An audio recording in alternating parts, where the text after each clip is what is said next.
Financial education is the possession of the set of skills and knowledge that allows an individual to make informed and effective decisions with all of their financial resources.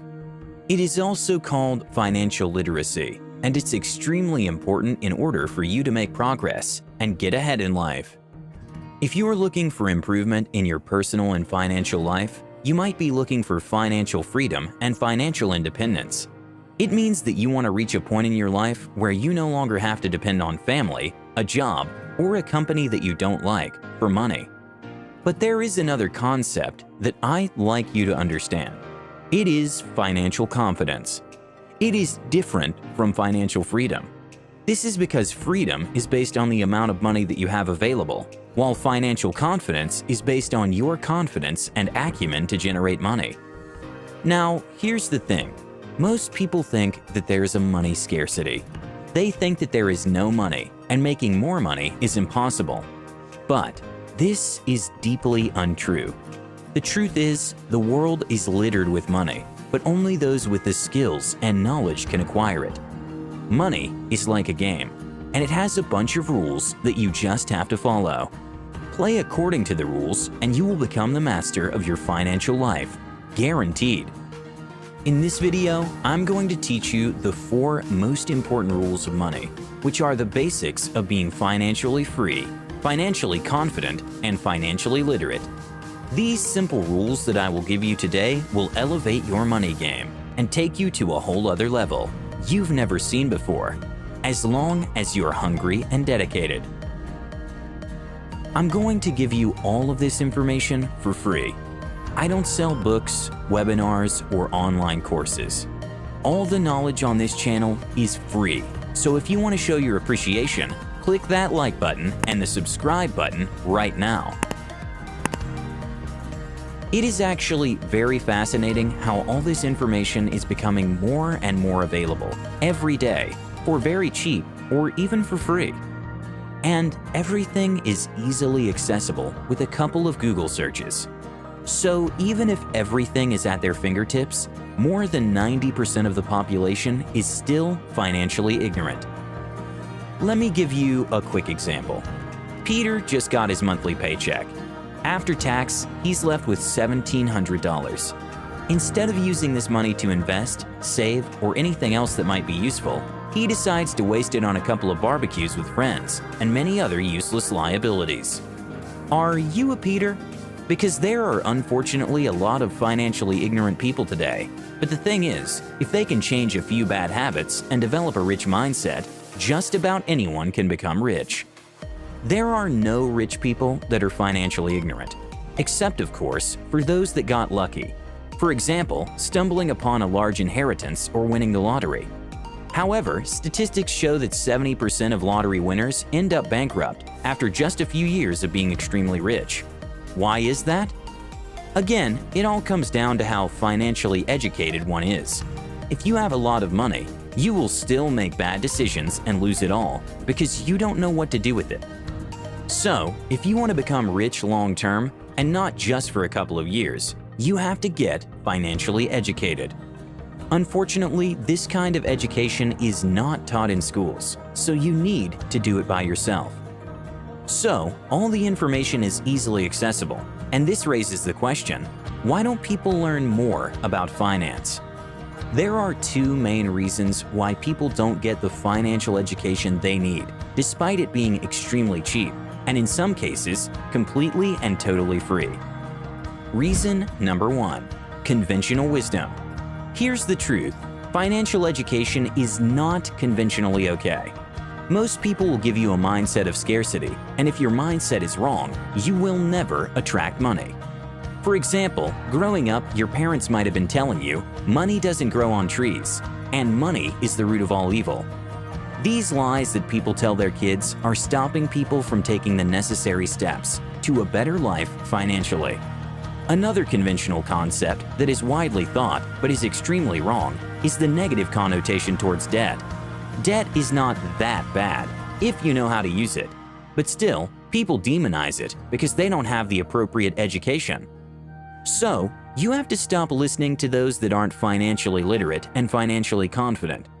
You should start listening to those that actually know how to generate money, because they are the ones that can give you tips on how to become financially educated. Just like in a sport, for example skiing, you don't want to learn how to ski from someone that has never skied before. You want to learn from somebody that already knows how to do it. Apply this to your financial education and you'll learn very fast. Reason number 2, comfort zone and self-esteem. In order to generate money, it's believed among the rich that you need to be confident and have decent self-esteem.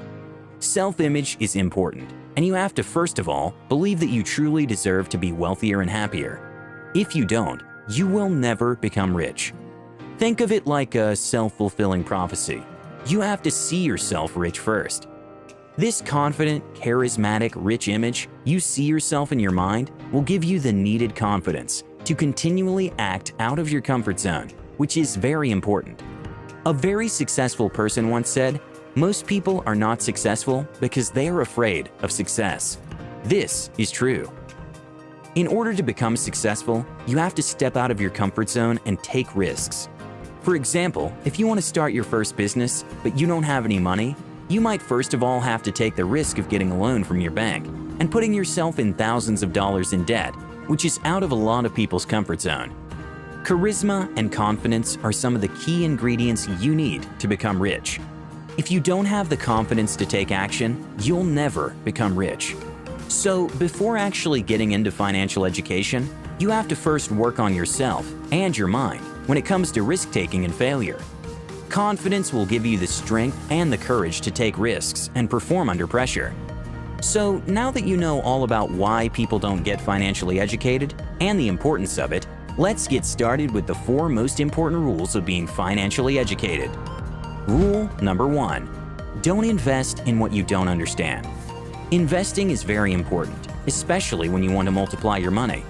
Here's the thing, you will never, ever get rich long-term by working for someone else. You have to start investing.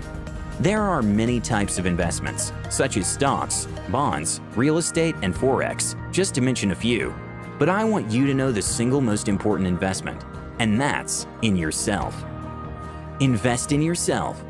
Before investing in anything else, you have to invest in the development of your money-making machine, your brain. Getting the knowledge necessary to operate a business, financial education included, is not optional. Your industry and your niche are going to eat you alive unless you are always updated on what's going on. Stay up to date on all information that matters to you and to your success. Invest in your business. If you buy or create a business, you will probably at one point want to expand it. If you want to do so, you need to put some money into your business in order for it to grow. It's like a car. In order to make it run, you have to put gas in it. And a business is no different.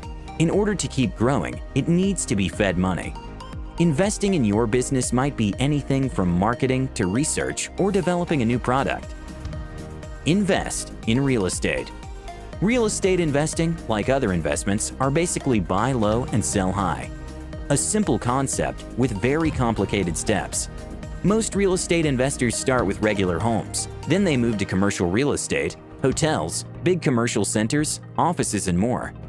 Basically, you find units, structures with potential that have been mistreated. You fix them up, you wait for the price to rise, and then you sell that unit in order to make a profit. Invest in stocks. Stocks, or shares, are literally part of a company that is for sale to the public. When buying stocks, you have the right to a part of the profits of that business, which is the equivalent of your initial investment. Just like any other investment, the stock market is pretty risky, and there are a lot of people that lose a lot of money with it. So, these 4 are the most important and well-known types of investments. However, independently of the type of investment that you choose, you have to know what you're getting into. There are rules to follow, but equally, there's a lot of misleading information out there. A lot of people are willing to scam you just to take your money. So you have to be very, very careful who you listen to. Do heavy research before putting your money in something new, or seek advice from a professional in that industry, preferably someone with skin in the game.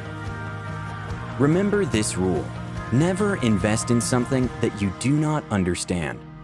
Rule number 2: Debt is a powerful but deadly weapon. This one might be controversial, but the power of debt is underrated. All those that know how to use it will thrive, while those that are scared of it will miss a lot of opportunities. There is good and bad debt. Bad debt is anything that you know that you won't be able to pay off. For example, student loans. This is extremely painful, and it destroys the financial life of many people. We shouldn't ask 18-year-olds to make financial decisions of hundreds or thousands of dollars without considering the consequences. So be careful with that one, and only get in debt if you know what you're doing. On the other hand, good debt is the type of debt that you're absolutely sure you'll pay off, or you have a plan to pay it off, and it will also make you money. Getting in debt is a tool that you can use to get rich. For example, you might want to get a loan in order to start your business. If all goes as planned, you will pay off your debt and will be free to expand your business as long as you're always paying off your dues. Rule number 3. Think rich. Thinking rich is seeing yourself rich and acting rich.